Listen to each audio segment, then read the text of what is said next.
kami belum ada. Aku belum dengar maksud saya. Belum dengar apa-apa.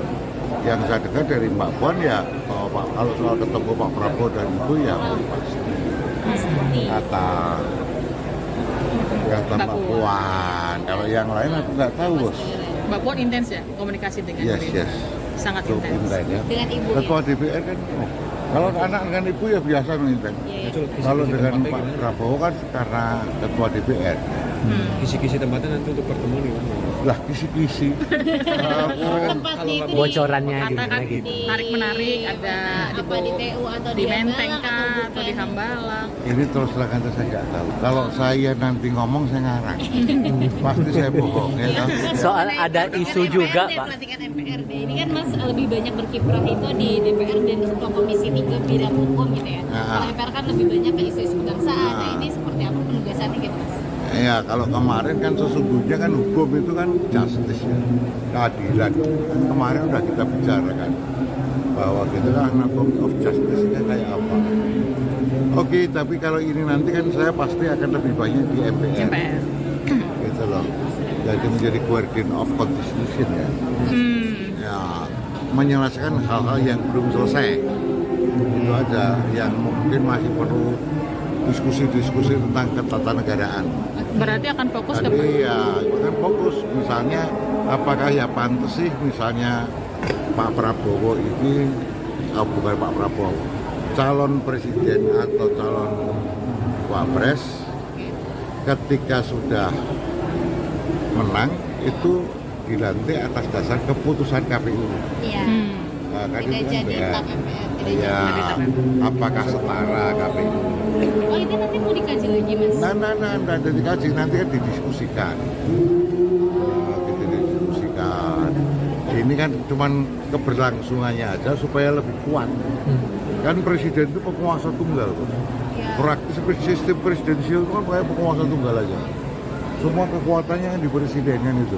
Mas berarti dipastikan pelantikannya itu tetap menggunakan Sistem yang KPU, kemarin, ya. berita acara Ya. MPR itu. Berita dan tetap nggak ada perubahan. Kalau ada dorongan masalah amandemen terbatas Undang-Undang Dasar itu masih akan tetap dipertimbangkan juga nggak untuk MPR sekarang? Satu-satu apa?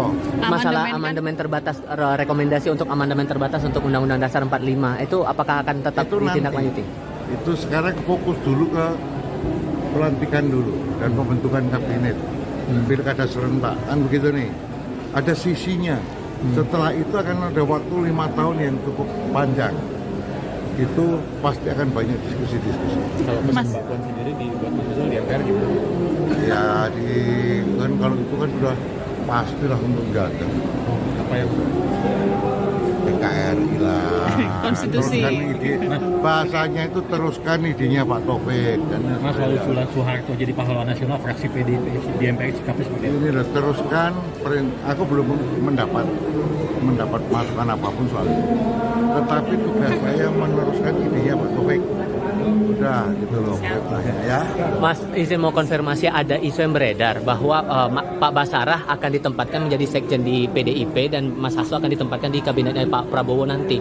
Itu kabarnya betul atau tidak untuk mengonfirmasi soal itu? Kalau itu sih aku nggak dengar, nggak tahu pula. Gitu loh. Nggak dengar, nggak tahu pula. Oke. Kalaupun kemudian ini kan sudah beredar sejak lama begitu, ada kemungkinan kader PDIP akan ditempatkan di kabinetnya Pak Prabowo. Walaupun kemudian belum dapat informasi pasti soal itu. Tapi PDIP menyikapinya gimana kalau ternyata betul ada penempatan kader PDIP di pemerintahan Itu baru nanti? berandai-andai kepada orang yang tidak tepat pula. Masih berandai-andai dengan orang yang nggak tepat pula kan? Seapa pangkat saya? Kan kalau itu misalnya bahwa nanti ada tawaran masuk ke kabinet misalnya, kan bukan saya kapasitasnya. CC-nya nggak cukup saya. Oke, berarti belum ada sikap dari DPP soal itu Nah, berarti kalau ya? soal itu kan kita juga nggak ngerti. Ya. Terima kasih ya.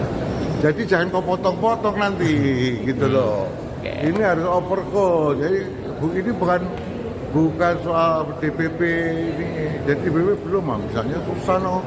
Jadi ginilah intinya supaya kau tidak potong-potong aku nanti aku malah kena urusan. Oke. Kalau ditanya kepadaku apakah nanti masuk ke pemerintahan atau tidak? Jawaban saya tidak dalam kapasitas menjawab itu. Karena itu adalah kewenangan Ibu Ketua.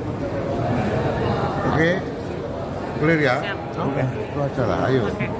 Biar Masuk ke dalam pemerintahan, masyarakat mengkhawatirkan DPR ini akan jadi melempem karena undang-undang yang penting yang diharapkan masyarakat itu tidak bisa berjalan seperti para pasang aset. Ini kan diharapkan sekali dulu di zaman Mas Fadlul di Komisi 3 bisa dilakukan dan dikerjakan untuk masalah DPR.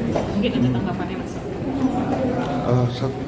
Tentu setiap habis pelantikan ada harapan-harapan. Harapan aspirasi, harapan rakyat kan banyak. Harapan yang mana yang diwujudkan kan gitu. Tentu dalam sisi Pak Presiden sendiri akan punya agenda prioritas. Dari agenda prioritas itu tentu di lapangan nanti di DPR-nya gimana. Kalau agenda prioritasnya berbeda dengan partai ya mungkin bisa saja ada diskusi loh. Jadi tidak akan mungkin sama. Kalau itu nanti DPR-nya macet enggak lah. Berarti tergantung juga prioritasnya Pak Prabowo pada undang-undang apa gitu Mas? Atau Iya. Ya kan tetap nggak mungkin macet. DPR itu kadang punya fungsi pengawasan, fungsi legislasi, fungsi budget. Mungkin budget sudah selesai untuk 2025. Kemudian kalau kita bicara pengawasan, masa pengawasan ya harus setuju. Oke. Berarti PDIP tetap memastikan meskipun nanti masuk andai kata pun DPR akan tetap melakukan fungsi pengawasan itu kepada Pak Prabowo. Tetap kritis gitu loh, bukan ini tetap kritis. Kita akan tetap kritis. Mana-mana yang kurang baik tentu harus kita masih minta diperbaiki. Kan gitu loh. Tapi apakah PDIP juga akan bersuara dengan undang-undang yang diharapkan oleh masyarakat ke PRT? Oh tentu, itu PRT nanti kita buka RDP aja lah, RDPU rapat dengan pendapat umum aja. Karena ini orang belum paham sih kultur kita. Oke, siap. Kultur kita itu kalau di Jawa sana ada batik. Siap. Itu agak beda itu konsepnya dengan transaksional sekali. Oke, Lain siap. ya. Oke, Oke. siap. Terima kasih Thank you, Mas Fajrul.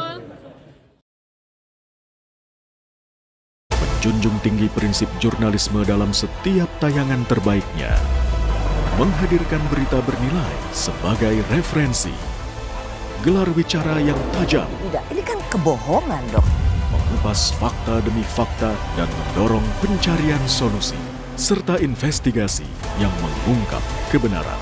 Rosi, Satu Meja, The Forum, Sapa Indonesia Malam.